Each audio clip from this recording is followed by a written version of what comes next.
नमस्कार मित्रांनो, स्वागत आहे तुमचं यांची मॅथ क्लास या आपल्या यूट्यूब चॅनलमध्ये. मित्रांनो, आपण महा टी परीक्षेसाठी अतिशय इम्पॉर्टंट, अतिशय महत्त्वपूर्ण अशी प्रश्नपत्रिका या ठिकाणी पाहत असतो. आपला विषय कोणता आहे? सध्या आपण गणित विषयाचं पाहत असतो आणि आजचं आपलं प्रकरण कोणतं आहे तर ते आहे सरासरी प्रकरण.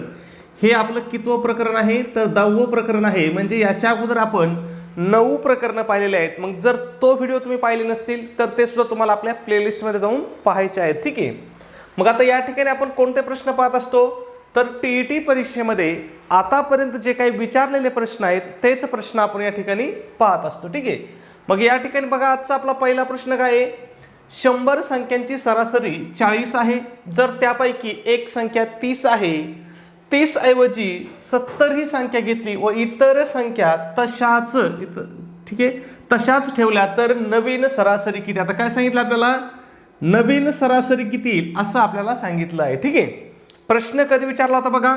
2025ला, म्हणजे 3 महिन्यापूर्वी जी परीक्षा झाली होती टीईटीची परीक्षा, त्या परीक्षेमध्ये आपल्याला प्रश्न विचारला होता. खूप सोपा प्रश्न आहे.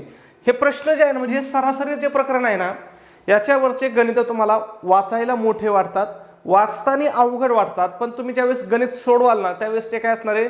खूप सोपं गणित असणार आहे. म्हणजे आपले तुम्हाला माहिती आहे आपली टॅगलाईन काय आहे? आपण सरासरी 5 सेकंदामध्ये गणित सोडवण्याचा काय करतो?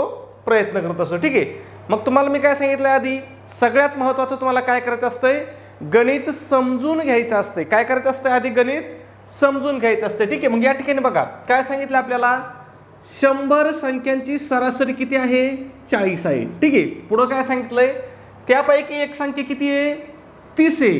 परंतु 30 ऐवजी जर आपण 70 ही संख्या घेतली आणि बाकीच्या संख्या जर तशाच ठेवल्या तर नवीन सरासरी किती येईल असं आपल्याला विचारलंय. 30 ऐवजी आपण किती संख्या घेतली? 70 घेतली. मग ती संख्या आपण कितीने वाढवली? तर ती संख्या आपण 40ने वाढवली. बघा कितीने वाढवली? 40ने वाढली. ती संख्या कितनी वाढली? आपण 40ने वाढली. कशी 40 वाढली? अगोदर किती होती ती बघा? 30 होती. 30 ऐवजी आपण किती घेतली? 70 घेतली. मग ती संख्या कितीने वाढली? 40ने वाढली. मग तुम्हाला फक्त काय करायचं आहे? 40 छेदामध्ये पहिले किती संख्या आहेत? एकूण संख्या किती आहेत? एकूण किती संख्यांची सरासरी आहे? 100 संख्यांची सरासरी आहे. मग 40/100 करायचं. जर 40/100 जर तुम्ही केलं, हा भाग दिला तर किती येतो? 0.4 येतो. किती येतो? 0.4. पहिली सरासरी किती होती? 40 होती. मग ह्या 40 मध्ये आपण जर अधिक हे 0.4 मिळवले तर बरोबर किती येतील? 40.4. किती येतील? 40.4. पहा बरं कुठं ऑप्शन आहे का 40.4? पहा, हे पर्याय क्रमांक 4 आपल्याला दिलेला आहे 40.4. म्हणजे याच्यामध्ये काहीही नाही, तुम्हाला सूत्र नाही, काही नाही, काही नाही. तुम्हाला फक्त गणित व्यवस्थित समजून घ्यायचं आहे. आणि एकदा का तुम्ही गणित समजून घेतलं की तुमचं उत्तर काय होणार? 100% बरोबर येणार. तुम्हाला काय सांगितलं होतं मी तुम्हाला? ती संख्या कितनी वाढली ते घ्या. कितीने वाढली होती संख्या? तिची 70 झालती. म्हणजे कितीने वाढली? 40ने वाढली. 40ने वाढली. एकूण किती संख्येची सरासरी होती? 100. मग आपण काय केलं? फक्त 40/100 केलं. बरोबर किती आलं आपलं उत्तर? 0.4 ने काय होणार आहे? ती सरासरी वाढणार आहे. 0.4 ने त्या सरासरीमध्ये काय होईल? वाढ होईल. मग पहिली सरासरी किती होती? 40 होती. मग त्या 40 मध्ये आपण किती वाढवले? 0.4 वाढवले. आपलं उत्तर किती आलं? 40.4 हे उत्तर आलं. म्हणजे खूप सोपं आहे. ठीक आहे. याच्यामध्ये काही रॉकेट सायन्स नाही, काही नाही, काही नाही. तुम्ही फक्त गणित व्यवस्थित समजून घेत चला. ठीक आहे. 5 सेकंद भरपूर झाले याचं उत्तर काढण्यासाठी. ठीक आहे. पुढचा प्रश्न बघू आपण. एका गणितावर समजलं नाही किंवा एक गणित समजून घ्यायचं, दुसऱ्या गणितावर काय करायचा? सराव करायचा. तेव्हा काय होणार? आपला अभ्यास परफेक्ट होणार. आता तुम्हाला काय करायचं आहे? एकदा व्हिडिओ थांबवून बघायचा आणि गणित सोडून बघायचं. ठीक आहे. बघा आता 50 संख्यांची सरासरी 30 आहे. जर त्यापैकी एक संख्या 45 ऐवजी चुकून 95 घेतली तर नवीन अचूक सरासरी किती येईल? ती संख्या किती घेतली बघा? एक संख्या 45 ऐवजी चुकून किती घेतली? 95 घेतली. मग ती कितनी वाढली? संख्या कितीने वाढली? 45 ऐवजी किती झाली? 95 झाली. मग ती संख्या कितीने वाढली? 50ने वाढली. कितीने वाढली? 50ने वाढली. तुम्हाला सांगितलं होतं मी छेदामध्ये काय घ्यायचं? एकूण किती संख्या आहेत? एकूण किती संख्या आहेत? 50 संख्या आहेत. मग काय होईल? 50 एक 50, 50 एक 50. ती सरासरी कितनी वाढल? बरोबर 1 नी वाढल. कितनी वाढल? 1 नी वाढल. मग पहिली सरासरी किती होती? 30 होती. 1 नी जर वाढली तर काय होईल मग? 30 अधिक 1 बरोबर 30 अधिक 1 बरोबर किती? 31. पहा बरं कुठं 31 ऑप्शन आहे का आपल्याला? बघा या ठिकाणी पर्याय क्रमांक पहिलाच आपल्याला 31 दिलेला आहे. म्हणजे 5 सेकंद सुद्धा काय झाले या परीक्षेसाठी किंवा या गणितासाठी भरपूर झाले. ठीक आहे, लक्षात येत आहे? खूप सोपं आहे. ठीक आहे, पुढचा प्रश्न बघू आपण. प्रश्न क्रमांक 3 पाहण्या अगोदर एक छोटीशी पण अतिशय महत्त्वाची अशी सूचना. मित्रांनो, आपण महा TET साठी अतिशय इम्पॉर्टंट अतिशय महत्त्वपूर्ण अशी टेस्ट सिरीज या ठिकाणी आपण सुरू केलेली आहे. मग या टेस्ट सिरीजचं आपलं वैशिष्ट्य की या ठिकाणी तुम्हाला तुमच्या महा TETच्या संपूर्ण अभ्यासक्रमावर आधारित अशी आपली ही टेस्ट सिरीज असणार आहे. या टेस्ट सिरीजमध्ये तुम्हाला काय भेटेल तर 10 टेस्ट पेपर भेटतील. त्याचबरोबर आतापर्यंत झालेल्या TETच्या सर्व प्रश्नपत्रिका तुम्हाला या ठिकाणी उत्तरासहित भेटतील. म्हणजे त्या उत्तरांची तुम्हाला ॲन्सर की सहित त्या प्रश्नपत्रिकेची ॲन्सर की किंवा त्यालाच आपण मराठीमध्ये काय म्हणतो उत्तर सूची म्हणतो, ती सुद्धा तुम्हाला त्या ठिकाणी त्यांच्यासोबत दिली जाईल. ठीक आहे, त्याचबरोबर सगळ्यात महत्त्वाचं फ्रीमध्येच तुम्हाला अतिशय IMP अशा नोट्स दिल्या जातील. मग यामध्ये मराठी असेल, हिंदी असेल, गणित असेल, इतिहास असेल, भूगोल असेल, मानसशास्त्राच्या सुद्धा अतिशय इम्पॉर्टंट अशा नोट्स असतील. आता मानसशास्त्राच्या नोट्स तुम्हाला सांगतो किती पानाच्या आहेत? आपल्या 72 पानाच्या नोट्स आहेत. पण या 72 पानामध्ये तुमचे 30 पैकी किती प्रश्न विचारले जाणार तर 25 प्रश्न आपल्या नोट्समधले 100% विचारले जाणार. ठीक आहे, मग जर तुम्ही 72 पानं वाचले तर तुम्हाला काय होणार या ठिकाणी 25 मार्क तुमचे फिक्स होणार. ठीक आहे, त्याचबरोबर तुम्हाला माहिती आहे 4थी ते 8वीचे जे काही शालेय पुस्तकं आहेत याच्यावरती सुद्धा आपल्याला भरपूर प्रश्न विचारले जातात. मग ह्या 4थी ते 8वीच्या पुस्तकामध्ये आपल्याला किती प्रश्न विचारले जातात? जर तुमचा परिसर अभ्यास असेल म्हणजे पेपर 1 साठी काय आहे? परिसर अभ्यास आहे. ह्या परिसर अभ्यासमधल्या 30 पैकी 25 प्रश्न आपले कुठं असतात? 4थी ते 8वीच्या शालेय पुस्तकातले असतात. ठीक आहे, त्याच्यानंतर ज्यांचा पेपर 2 आहे त्या पेपर 2ला समाजशास्त्र आहे, त्यांचे सुद्धा समाजशास्त्राचे 30 पैकी 25 प्रश्न, म्हणजे तसं समाजशास्त्र 60 मार्काला आहे, पण त्या 60 पैकी 25 म्हणण्यापेक्षा 60 पैकी 50 प्रश्न, 30 पैकी 25 म्हटल्यावर 60 पैकी 50 प्रश्न कुठले असतात? आपले 4थी ते 8वीच्या शालेय पुस्तकामधले असतात. आणि ज्यांचं विज्ञान आहे पेपर 2ला त्यांना विज्ञान किती मार्काला असतं? 30 मार्काला असते. मग 30 पैकी 25 प्रश्न हे कुठले असतात? तर 4थी ते 8वीच्या शालेय नोट्समधले असतात. ठीक आहे, मग याच्यासुद्धा तुम्हाला अतिशय इम्पॉर्टंट अशा नोट्स दिल्या जातील. त्यामध्ये इतिहास असेल, भूगोल असेल, राज्यशास्त्र असेल, विज्ञान असेल, हे सगळे विषय असतील. मग जर तुम्ही एवढ्या मटेरियलचा अभ्यास केला तर मित्रांनो सहज तुम्ही परीक्षेमध्ये 100 पेक्षा जास्त मार्क तुम्ही परीक्षेमध्ये सहज घेऊ शकता. ठीक आहे, 100 पेक्षा जास्त मार्क परीक्षेमध्ये अगदी सहज घेऊ शकता. ठीक आहे, मग ह्या सगळ्या मटेरियलची किंमत किती आहे? तर फक्त 200 रुपये किंमत आहे. परंतु विद्यार्थ्याच्या मागणीस्तव आपली जी ऑफर आहे ही ऑफर आपली आज सुद्धा चालू आहे. मग जर तुम्ही आज आपली टेस्ट सिरीज घेतली तर ही तुम्हाला फक्त आणि फक्त काय होईल? 139 रुपयाला तुम्हाला ही टेस्ट सिरीज मिळेल. मग हे 139 रुपये तुम्हाला कुठं पे करायचे आहेत? तर तुमच्या सगळ्यांकडे गुगल पे आहे, फोनपे आहे. त्या ठिकाणी आपला नंबर आहे बघा 96 89 14 16 30. पुन्हा एकदा सांगतो, गुगल पे फोनपेचा आपला नंबर काय आहे? 96 89 14 16 30 हा आपला गुगल पे फोनपेचा नंबर आहे. तुम्हाला काय करायचं? या नंबरवरती 139 रुपये पाठवायचे. जर कुणाला नंबरवरती पैसे पाठवायला अडचण येत असेल तुम्ही जर मला व्हॉट्सॲपला मेसेज केला तर तुम्हाला त्या ठिकाणी आपण आपला QR कोड किंवा त्यालाच आपण काय म्हणतो स्कॅनर म्हणतो, तर ते स्कॅनरसुद्धा तुम्हाला त्या ठिकाणी पाठवलं जाईल. तुम्ही ते स्कॅनरवरती सुद्धा पैसे पाठवू शकता. मग हे 139 रुपये तुम्ही पाठवल्यानंतर त्याचा एक काय करायचा आहे? एक स्क्रीनशॉट काढायचा आहे आणि हा स्क्रीनशॉट काय करायचा आहे? मला व्हॉट्सॲपला टाकायचा आहे. व्हॉट्सॲपला आपला कोणता नंबर आहे? तर हाच आपला व्हॉट्सॲप नंबर आहे. मग व्हॉट्सॲपवरती तुमचा स्क्रीनशॉट मिळाल्याबरोबर तुम्हाला 5 मिनिटाच्या आतमध्ये हे संपूर्ण स्टडी मटेरियल काय केलं जाईल? तुम्हाला मोबाईलवरतीच व्हॉट्सॲपवरतीच PDF स्वरूपामध्ये पाठवून दिलं जाईल. ठीक आहे, पुढचा प्रश्न बघू. तीन क्रमागत नैसर्गिक संख्या अशा आहेत की लहान संख्येच्या 5 पट ही मोठ्या संख्येच्या चौपटीपेक्षा 19ने जास्त आहे, तर त्या तीन संख्यांची सरासरी काढा. त्या तीन संख्यांची काय काढायला सांगितले आपल्याला? सरासरी काढायला सांगितली. बाबा कधी विचारला होता प्रश्न? तर आता 2025ला म्हणजे 3 महिन्यापूर्वी विचारलेला प्रश्न आहे. मग 3 महिन्यापूर्वी जर असा प्रश्न विचारला होता तर आत्ता पुढच्या 2 महिन्यानंतर येणाऱ्या परीक्षेमध्ये असा प्रश्न का विचारणार नाहीत बरं? विचारू शकतात. ठीक आहे, मग बघूया. खूप सोपा प्रश्न आहे. त्यांनी काय सांगितलं बघा, तीन क्रमगत काय आहेत? या नैसर्गिक संख्या आहेत, म्हणजे क्रमवार संख्या आहेत. त्या कोणत्या संख्या आहेत?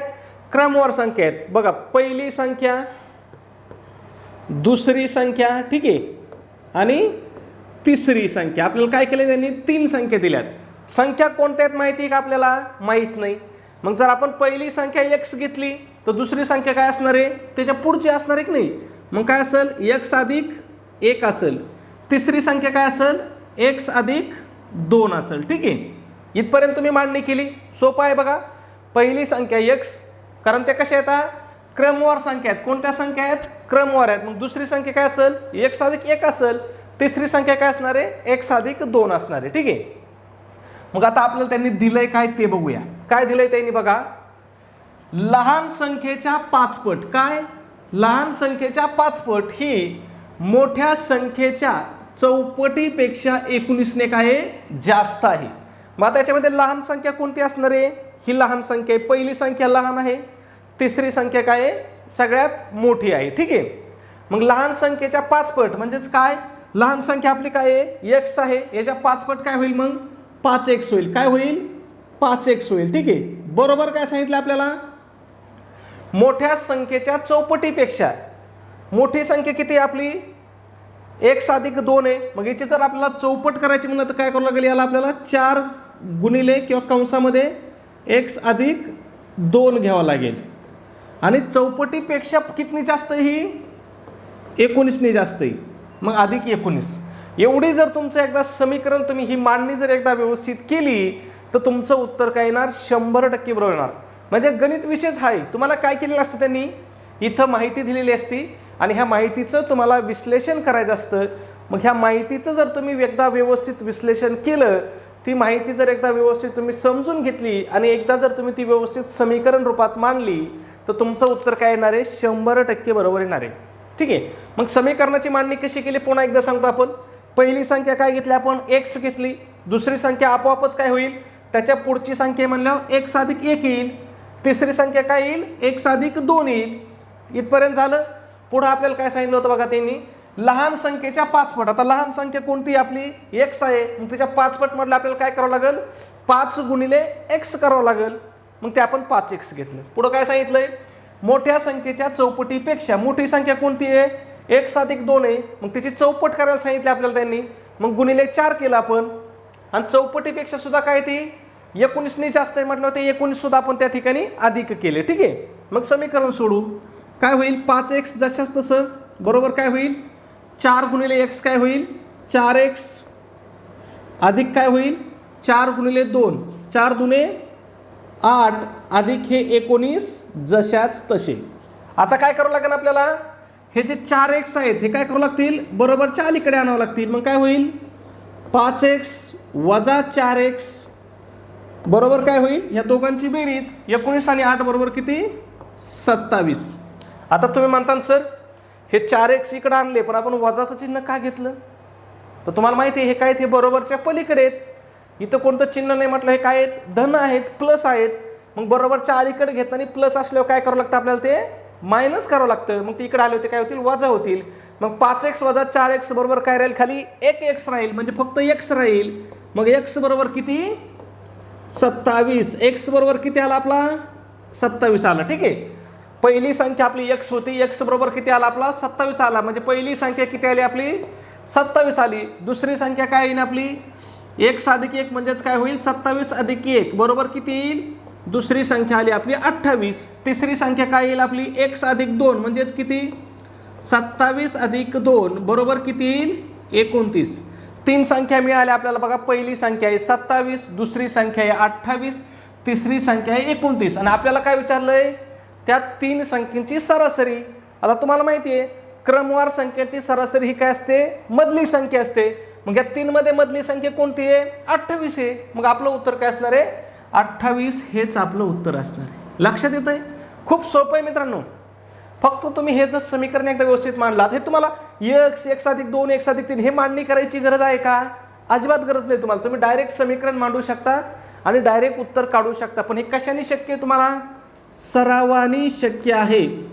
इकडं तुम्हाला मांडणी करायची, ही मांडणी करून हा वेळ घालण्याची सुद्धा गरज नाही. तुम्ही फक्त एवढं करलं ना तरी तुमचं डायरेक्ट उत्तरापर्यंत तुम्ही जाऊ शकता. ठीक आहे, बघू पुढचा प्रश्न.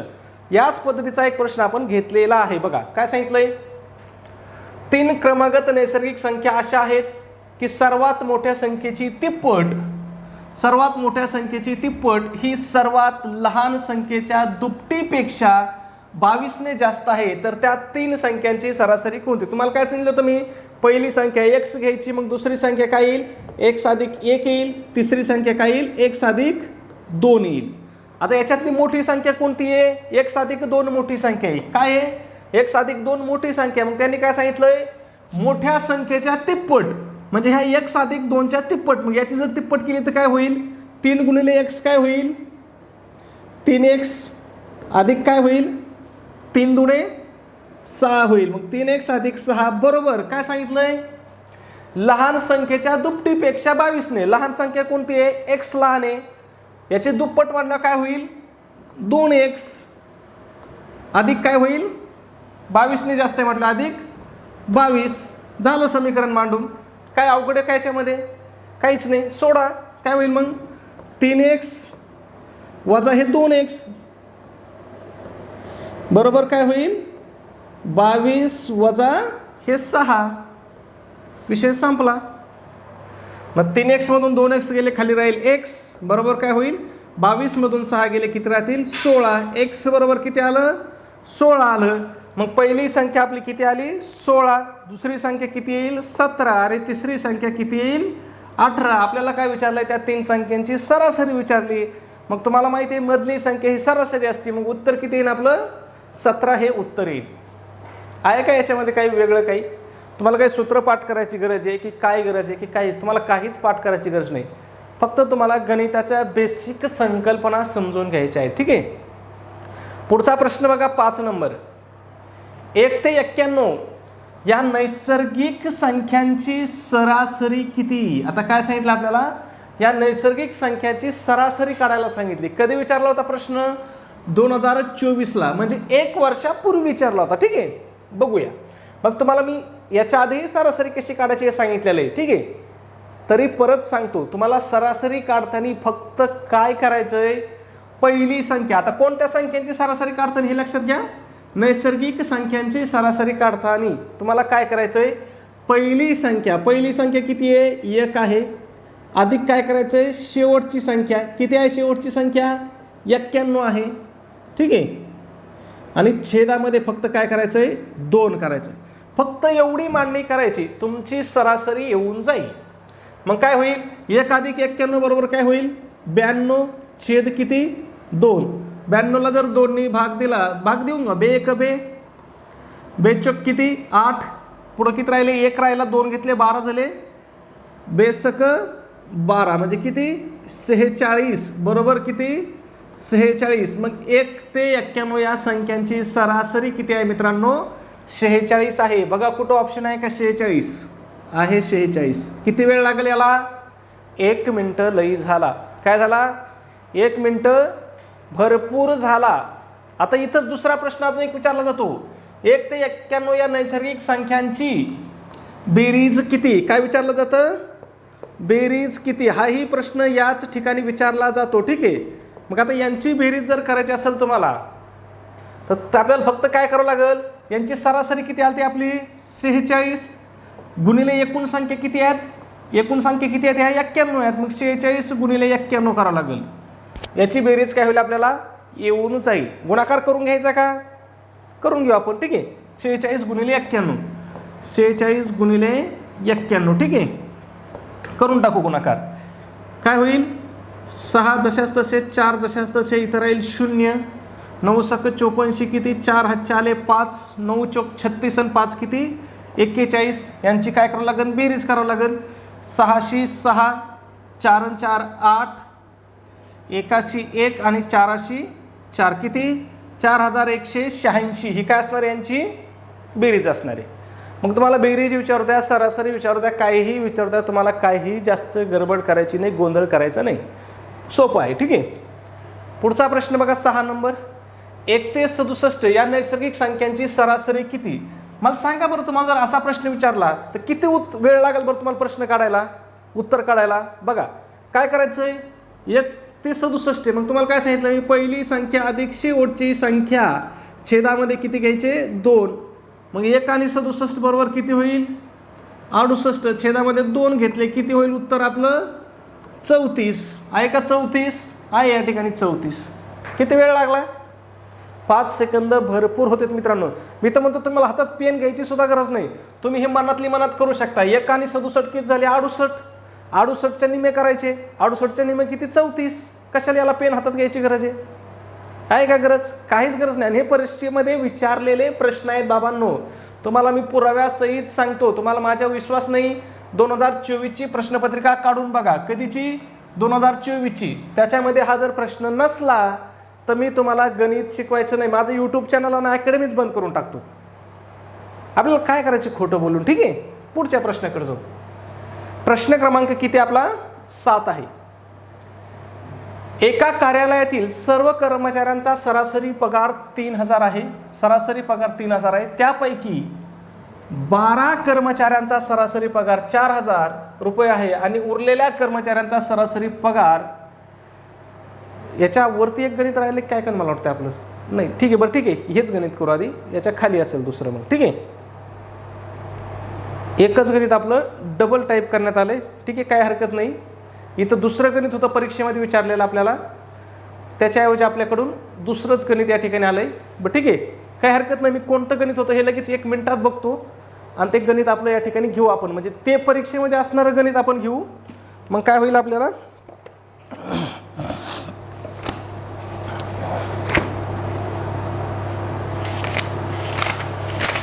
फक्त 1 मिनिट वेट करा. ते गणित घेऊ आपण आणि हे गणित घेऊ. हे गणित परीक्षेमध्ये आलेलं नाही आपल्याकडून, ते काय झालं टायपिंगमध्ये एरर आला. ठीक आहे.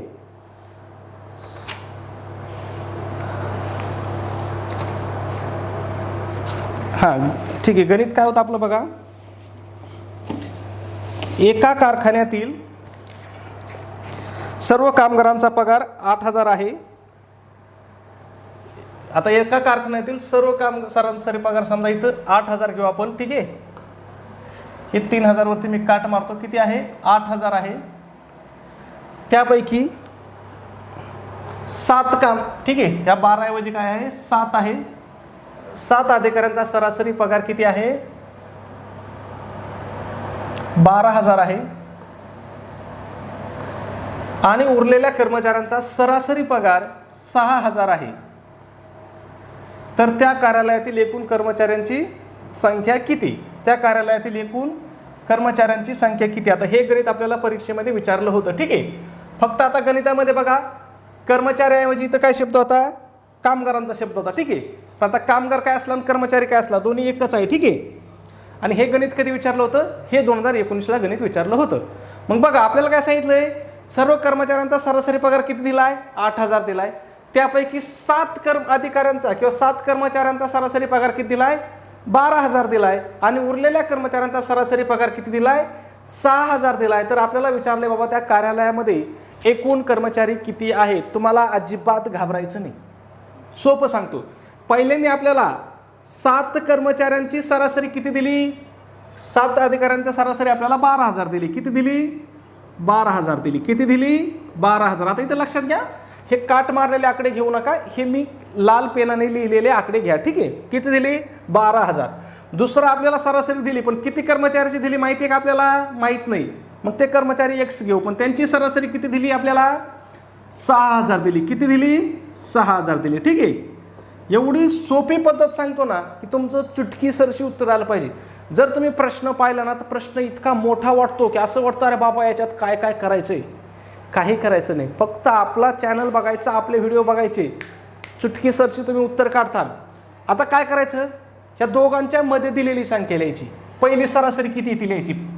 सगळ्या कर्मचाऱ्यांची सरासरी किती आहे, 8,000 आहे. ठीक आहे, दोघांच्या मध्ये लिहायची. हां ठीक आहे, किती आहे सरासरी, 8,000 आहे. आणि आता काय करायचं, तिरकस वजाबाकी करायची. काय करायची, तिरकस वजाबाकी करायची. म्हणजे बघा 12,000 आहे, इथं मी 12 लिहिलं, अजून एक शून्य देऊन टाकतो. ठीक आहे, 12,000 वजा 8,000 केलं. याची वजाबाकी कशी करायची तुम्हाला सांगितलं मी, तिरकस करायची. मग इथं लिहायचं किती, 12,000 मधून 8,000 गेले, किती राहिले खाली, 4,000 राहिले. 8,000 मधून 6,000 गेली, ही कशी, ही तिरकस. ठीक आहे, म्हणजे याची याला आणि याची त्याला थोडक्यात. मग किती राहतील खाली, 2,000 राहिलं. कितीचा फरक राहिला, 2,000चा. ठीक आहे, इथं आला 2,000, इथं आला 4,000. यांचं गुणोत्तर काढून घ्यायचं.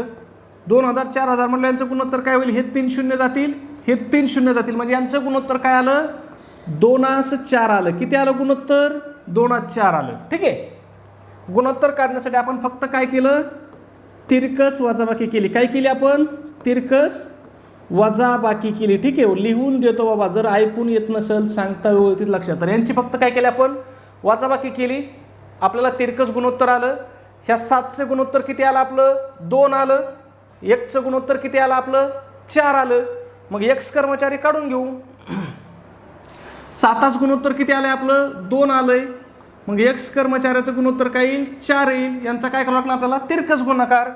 मग काय होईल, 7 चोक 28, 7 गुणिले 4 छेदामध्ये 2. काय होईल, बे 1 बे, बे 2 4, 7 2 किती, 14. हे किती कर्मचारी आहेत, 14 कर्मचारी आहेत. 14 कर्मचाऱ्यांचं सरासरी किती आहे, 6,000 आहे. हे किती होते, 7. हे किती आहेत, 14.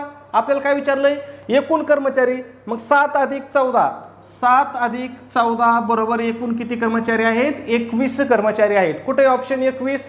आता हे गणित वेगळं असल्यामुळे इथं आपल्याला ऑप्शन 21 नसणार आहे. ठीक आहे, कारण या गणितामध्ये आपल्याकडून टायपिंग मिस्टेक झालेले, म्हणजे एकच गणित आपल्याकडून काय झालं, 2दा टाईप करण्यात आलं होतं. मग याचं उत्तर किती आहे आपलं, 21 हे उत्तर आहे. प्रश्न कधी विचारला होता, 2019च्या TET मध्ये विचारला होता. ठीक आहे, आता हा प्रश्न सोडू. ठीक आहे, तुम्हाला काय सांगितलं, एक परीक्षेमधलं आणि एक त्या पद्धतीचं गणित आपण घेतोय. मग हा प्रश्न सोडून बघू. बघा पुढचा प्रश्न आहे आपला, प्रश्न क्रमांक 7 आहे.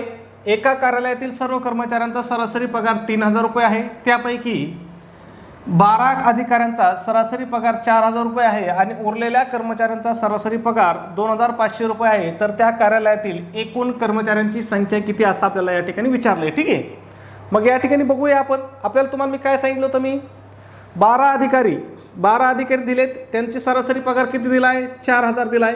घ्या या ठिकाणी 4,000. दुसरी सरासरी आपल्याला दिली, पण अधिकारी किती आहेत हे दिलंय का आपल्याला, कर्मचारी किती आहेत नाही दिलं. एक्स मांडून घेऊ. त्यांची सरासरी किती दिली, 2,500 दिली. घ्या 2,500. या ठिकाणी तुम्हाला काय सांगितलं होतं मी, यांच्यामधून कोणती वजा करायची संख्या, तर एकूण सरासरी वजा करायची. मग एकूण सरासरी किती आहे, 3,000 आहे. फक्त ही वजाबाकी करताना कशी करायची, तिरकस करायची. कशी करायची, तिरकस करायची. ठीक आहे, मग 4,000 मधून 3,000 गेले तर काय होईल, 1,000 राहतील. आणि 3,000 मधून 2,500 गेले तर किती राहतील खाली, 500 राहतील. मग यांचं गुणोत्तर करायचं आपल्याला. गुणोत्तर काय होईल, हे शून्य कट होतील, हे शून्य कट होतील. 5 1 5, 5 2 10, किती राहिलं गुणोत्तर, 1:2 राहिलं. म्हणजे हा जर एक कर्मचारी असला तर हे किती आहेत, 2 आहेत. मग हे 12 आहेत म्हटलं, हे काय होईल, 12 2 24. आपल्याला विचारली सगळ्यांची बेरीज, एकूण कर्मचारी विचारलेत. मग हे 12 आणि हे 24, 12 अधिक 24 जर केले तर एकूण कर्मचारी किती होते आपले, 36. बघा बरं 36 ऑप्शन. बघा या ठिकाणी ऑप्शन क्रमांक 3 आपल्याला 36 दिलेलं आहे. म्हणजे खूप सोपं आहे, खूप किरकोळ आहे. फक्त तुम्हाला ही वजाबाकी करताना काय करायची, तिरकस वजाबाकी करायची. जर तुम्ही पुस्तकातल्या मेथडच्या नादी लागताल तर तुम्हाला दिवसभर गणित सुटायचं नाही. ठीक आहे, मग हे लक्षात ठेवा. पुढचा प्रश्न बघू आपण, प्रश्न क्रमांक. आता तोच प्रश्न आपला काय झाला होता, डबल टाईप झाला होता. ठीक आहे, त्याच्यामधली त्रुटी काढली मी. 9 नंबर प्रश्न बघा. एका शाळेतील इयत्ता 6वीच्या A, B व C या तुकडीतील विद्यार्थ्यांची संख्या अनुक्रमे 36, 42, 40 आहे व प्रत्येक तुकडीतील विद्यार्थ्यांचे सरासरी वजन अनुक्रमे 25.5 किलो, 26 किलो व 24.5 किलो आहे. तर शाळेतील 6वीच्या विद्यार्थ्यांचे सरासरी वजन किती? गणित वाचलं की असं वाटतं बाबा अरे काय विचारलंय, काय नेमकं इतकं मोठं गणित आहे. आपण काय करतो मग, गणित निम वाचतो निम सोडून देतो आणि म्हणतो बाबा याच्या नादीच लागायचं नको, आपलं पुढचं गणित सोडू. असं होतं, बऱ्याच वेळेस असं होतं. पण गणित जेवढं मोठं असेल तेवढं गणित सोडवायला काय असतंय, सोपं असतंय. मग आपल्याला फक्त इथं काय करायचं बाबा, आपल्याला त्यांनी 3 सरासरी दिल्यात. किती? 3 सरासरी दिलेत की नाही. फक्त आपल्याला ह्या 3ची नवीन सरासरी काढायची. मग या 3ची नवीन सरासरी काढायची म्हणजे आपल्याला काय करावं लागेल, तिघाची बेरीज करावं लागेल. 25.5 अधिक किती आहे 26 आणि अधिक किती 24.5. ह्या तिघाची फक्त काय करायची, बेरीज करायची आणि तिघाची सरासरी काढायची म्हणजे त्याला छेदामध्ये 3 घ्यावं लागेल. मग तिघाची बेरीज जर केली बघा, 25.5 24.5 किती होतील 50. 50 आणि 26 किती झाले 76. म्हणजे आपल्याला फक्त 76/3 करायचं आहे. आता 76/3 जर तुम्ही केलं तर आपलं उत्तर काय येईल, 25.34 किलोग्रॅम हे आपलं उत्तर येईल. म्हणजे गणित जेवढं मोठं असेल ना मित्रांनो, तेवढं ते गणित काय असतं सोडवण्यासाठी आपल्याला सोपं असतं. ठीक आहे, हे डोक्यात घ्या तुम्ही. जेवढं मोठं असेल तेवढं गणित सोडवायला काय असतंय, सोपं असतंय. पुढचा प्रश्न आपला 10 नंबर परीक्षेमध्ये विचारलेला प्रश्न आहे, परंतु इथं ते लिहायचं राहिलं आपलं कोणत्या वर्षी विचारला. मला वाटतं ह्या 2018ला विचारलेला प्रश्न आहे, कारण मागील प्रश्न आपला 19ला विचारलेला होता म्हटलं हा 18ला किंवा 2017ला विचारलेला प्रश्न आहे. ठीक आहे, मग इथं काय विचारलं आपल्याला, एका विद्यार्थ्याला गणित व इंग्रजी विषयात सरासरी गुण 76, हिंदी व इंग्रजी विषयात सरासरी गुण 89, हिंदी व गणित विषयात सरासरी 84 गुण आहेत. तर त्या विद्यार्थ्याला गणित विषयात किती गुण मिळाले. आपल्याला काय करायचं आहे, गणित विषयात किती गुण मिळाले. त्यांनी आपल्याला दिलंय काय बाबा, त्याला गणित आणि इंग्रजीमध्ये किती गुण मिळालेत. इथं लिहितो वाटलंच तर मी, गणित आणि इंग्रजीत, गणित आणि इंग्रजीमध्ये सरासरी किती गुण मिळालेत.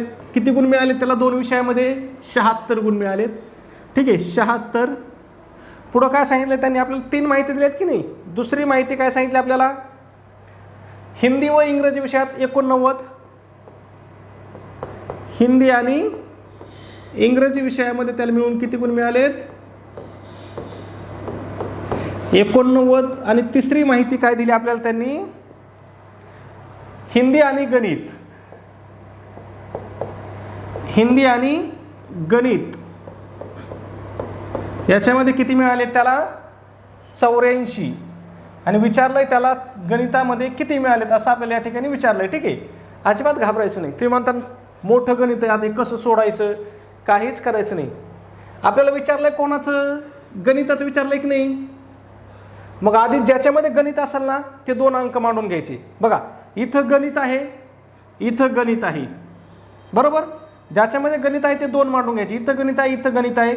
इथं किती मार्क होते 76, इथं किती होते 84. फक्त दोघांची बेरीज करायची, 76 अधिक 84. बरोबर जर बेरीज केली तर उत्तर किती येईल आपलं, हे 6 4 10 0, 8 8 किती 16, किती आलंय 160. याच्यामधून राहिलेली जी ज्याच्यामध्ये गणित नाही ते वजा करायचं. मग याच्यामध्ये गणित नाही किती आहेत हे 89, याच्यामधून 89 वजा करायचं. आपलं उत्तर येऊन जाईल. 10तून 1 गेला खाली 10तून 9 गेले 1 राहील, देऊन टाकला. 16मधून 9 गेले किती राहतील 7 राहतील. मग त्याला गणितामध्ये किती मार्क पडले 71 मार्क पडले. कुठे ऑप्शन 71, पर्याय क्रमांक 3 आपल्याला 71 दिलेला आहे. खूप सोपं आहे, एवढं लिहित बसायची सुद्धा गरज नाही. तुम्हाला मी सांगतो बघा, तुम्हाला काय करायचं आहे, विचारलंय काय गणित विचारलंय ना, मग गणित कुठं कुठं दिसते बघायचं. इथं गणित आहे, अजून कुठं गणित आहे, इथं गणित आहे, बरोबर. 2 ठिकाणी गणित आहे. दोघांची संख्या घ्यायची, किती आहे इथं 76 आहे, इथं किती आहे 84 आहे. मग आपल्याला काय करायचं आहे 76 अधिक 84 दोघांची बेरीज करायची आणि त्याच्यामधून काय करायचं आहे, ज्याच्यात गणित नसेल ती संख्या वजा करायची. मग 89 वजा, बरोबर आपलं उत्तर येऊन जातं 71. म्हणजे तुम्हाला फक्त इथं बेरीज आणि वजाबाकीच करायची आहे. ठीक आहे, पुढचा प्रश्न बघा 11 नंबर. एका विद्यार्थ्याला मराठी व गणित विषयात 70 गुण, गणित व इंग्रजी विषयात सरासरी 75 गुण आणि मराठी व इंग्रजी विषयात सरासरी 60 गुण आहेत, तर त्या विद्यार्थ्याला गणित विषयात किती गुण असतील? काय सांगितलं मी तुम्हाला? कोणत्या विषयाचं विचारलंय? गणित विषयाचं. मग बघायचं कुठं गणित आहे? इथं गणित आहे. अजून कुठं गणित आहे? इथं गणित आहे. मग ह्या गणिताला किती सरासरी? 70. घ्या 70. इथं किती सरासरी आहे? 70 आणि इथं 75. मग 70 अधिक किती? 75 बरोबर किती होतात? 145. किती होतात? 145. मग वजा काय करायचं आपल्याला? जिथं गणित नसेल ते. मग इथं मराठी आणि इंग्रजीचे किती आहेत? 60. ते आपल्याला याच्यातून वजा करायचे आहेत. 145 मधून जर 60 गेले तर खाली किती राहतील आपले? 85. किती राहतील? 85. कुठे ऑप्शन 85? बघा या ठिकाणी पर्याय क्रमांक 3 आपल्याला 85 दिलेला आहे. काही अवघड आहे का याच्यामध्ये? काहीच अवघड नाही. ठीक आहे, फक्त तुम्हाला व्यवस्थित समजून घ्यायचं आहे. पुढचा आपला प्रश्न 12. एका विद्यार्थ्याला मराठी व गणित विषयात सरासरी 82 गुण, इंग्रजी व गणित विषयात सरासरी 75 गुण आणि मराठी व इंग्रजी विषयात सरासरी 77 गुण मिळाले, तर त्याला गणित विषयामध्ये किती गुण मिळाले? आता या प्रश्नाचं उत्तर तुम्हाला सगळ्यांना काय करायचं आहे? कमेंटमध्ये सांगायचं आहे. तुम्ही जर चॅनलला सबस्क्राईब केलं नसेल तर लगेच सबस्क्राईब करा. व्हिडिओ जर आवडला असेल तर एक लाईक करत चला आणि आपला व्हिडिओ कसा वाटतो हे सुद्धा कमेंटमध्ये नक्की सांगत चला. धन्यवाद.